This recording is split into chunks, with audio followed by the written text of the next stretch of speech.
So one of the downsides of being in the maintenance game is that often you're only selling your time. Time and labour. Whereas like if you do landscaping or other stuff where you're supplying materials, then that's another opportunity for you to make more money. Yeah, because you can charge your customers for the materials as well. And you don't get to do that so much in the maintenance side of things. So when you do get a chance to do it, try and exploit it as much as you can. So you can supply things like compost box, chippings, all that sort of thing. If you can find somewhere you can get a decent price for it. I struggle to get decent prices on sort of bagged compost and stuff occasionally, but it's mainly plants. Yeah, so herbaceous plants, bedding if you want to do bedding, trees, shrubs. Get some good links going with local wholesale trade only nurseries where you can get a good price and upsell that to your customers. And autumn is kind of like the optimum time for planting, so I got put in an order this week for a couple of hundred herbaceous plants and shrubs for jobs that I've booked in for this time of year. I haven't got so many this year as I have the last few years, so it's a bit quieter. But the other thing this time of year is bulbs. Okay, planting spring and summer flowering bulbs. And what I normally do is around September, October time, September really. So I'll fire off an email to all of my regular customers and say, look, I'm putting in a big bulb order. Let me know what you want. I'll add you to the list, save you the delivery charge because I do all my customers together, and then put in one massive order. So that's something I do every year. And I found like if you want to get more people going for that, is to try and make it a bit more personal. So rather than just firing off a standard email to your customers, make it a personal email to each customer and say something like, let them know that you're doing this time of year, but then maybe make suggestions. Hey, you know, on this border or next to this hedge, why don't we try some, I don't know, white tulips, or get some alliums going in the borders. You know, try and make personal suggestions to their garden so the customer understands that actually you're not just firing off this blank email to everyone, you're thinking about them and their garden as an individual.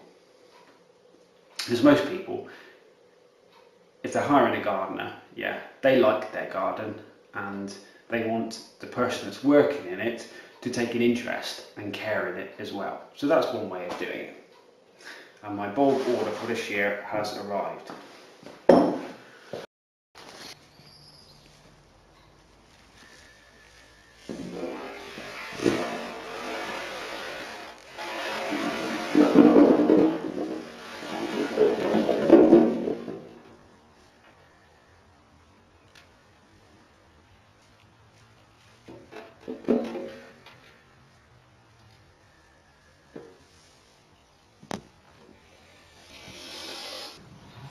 I've been very honest here.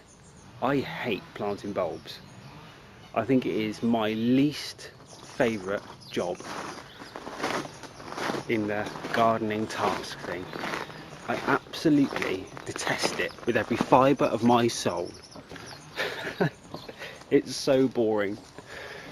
And this year I've got about 5,000 bulbs ordered that I need to plant. And that's what I'm doing this morning. Go and show you what we've been doing. So when it comes to planting the bulbs in your average garden setting, you kind of got two options. If you want to plant them individually, you might use a bulb planter like such. So you stamp in the soil, it removes a plug of soil for you, put the bulb in, stamp it down and done. If you're doing a big area or planting lots of bulbs, often that can be quite a time consuming way of doing it, so I'll be using the good old spade. There is the old adage that you could just chuck them up in the air and wherever they land you plant them to get it looking natural, but again, when you're planting vast quantities you ain't got time to mess around like that. So I'll be planting 5 at a time, and all I'll be doing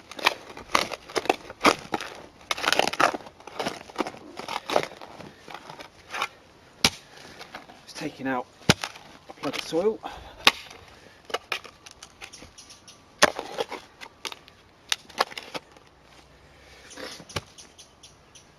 I told you it's stony here. Lift your soil, chuck them in, stamp it back down, and on to the next. That's it.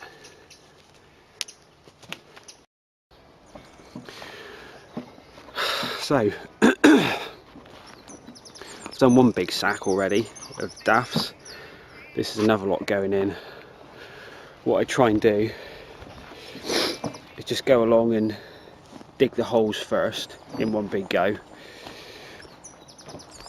I'm trying to make a bit of a natural sort of sweep. If you're doing it on your own, dig all the holes in one go, then I'll put all the bulbs in one go, and then I'll come back and fill it all in one go, rather than dig, put the bulb in, fill it in, dig, put the bulb in, fill it in. That's just how I tend to do it myself. This is like a little wildflower area here, so these will come up through there in the spring and look quite smart, but it's a bloody boring job, especially if you're doing it on your own. If I didn't have my Westlife Megamix on my iPod, I'd be going nuts. I know that's not a very macho thing. I'm a manual labourer. Manual labourers don't listen to Westlife Megamixes, well I do. Anyway, I'm digressing. It helps the job go easier, and if you can do it with more than one person, then do it with more than one person. I've got a good video coming here soon. I've sowed some new wildflower areas up the back there, and I've got a video coming out soon of the whole process, from prepping, sowing, cutting, everything to do with creating a wildflower area. So that's quite a good video coming up soon. I need to get some of these bulbs in. What I tend to do is I'll take a good handful in each hole. When you're planting bulbs on a big scale, you can't be too fussy. You can't worry about just getting 1 or 2 bulbs in the hole, you just got to bang them in. And you haven't got to worry about all the bulbs being perfectly upright with the roots at the bottom and the shoots at the top. Because when you're doing it on a big scale and you're working for customers and they want it done quickly and efficiently, you just got to chuck them in, and they will naturally root themselves. When the shoots start emerging underground, they'll pull themselves up. So you haven't got to be too fussy when you're doing this sort of work. What you do need to think of, especially if you're doing it sort of priced,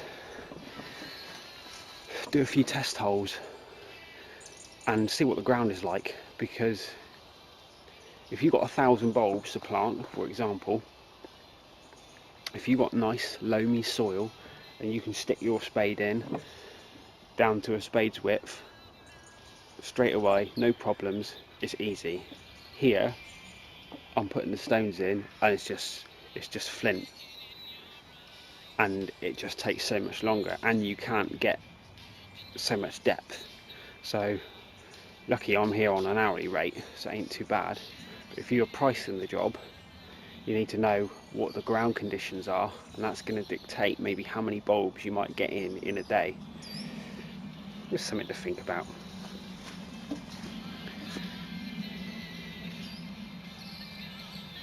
Yeah, and if you're planting bulbs in your own garden, or you're working as a gardener and you're planting bulbs for your customers, one of the biggest things you've got to think of is,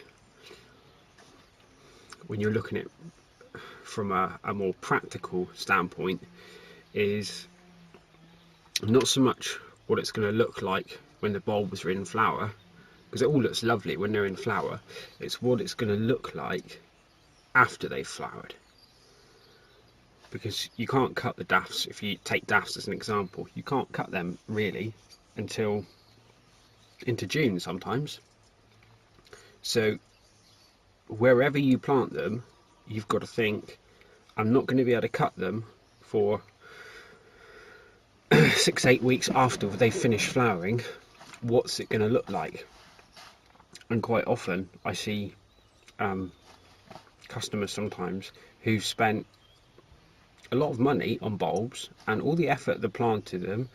They've enjoyed them when they're in flower, great, but then when they start to finish flowering and the foliage starts to die back, and you're saying to them, well, you know, we can't cut the leaves off yet because that bulb is feeding for next year. And then the tidy thing gets in here, it looks messy, it looks untidy, and they want to cut it off. So position them in a place where either, if they're in a border where other plants are going to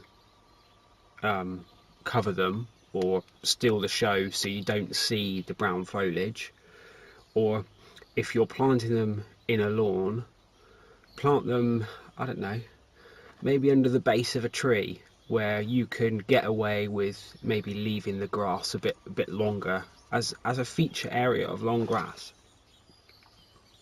That way you can enjoy the bulbs and you're not going to go worrying afterwards if it starts to look messy. Just something to think about.